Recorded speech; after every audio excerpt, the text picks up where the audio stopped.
ஈசனுடன் ஞான மொழி பேசு முகமொன்று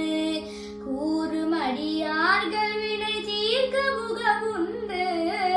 ஒன்றுருவவேல் வாங்கி நின்ற முகமொன்று மாறுபடு சூரனை வதைத்த முகமொன்று வள்ளியை மனப்புணர வந்த முகமொன்று ஆறு முகமான பொருள் நீ அருள வேண்டும் ஆதி அருணாச்சலம் அமர்ந்த பெருமாளே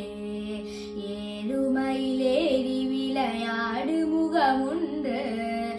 ஈசனுடன் ஞான மொழி பேசு முகமொன்று கூறுமடியார்கள் வினை தீர்க்க முகமொன்று கொன்றுருவவேல் வாங்கி நின்ற முகமொன்று மாறுபடு சூரனை வதைத்த முகமொன்று வள்ளியை மனப்புணர வந்த முகமொன்று ஆறு முகமான பொருள் நீ அருள வேண்டும் ஆதி அருணாச்சலம்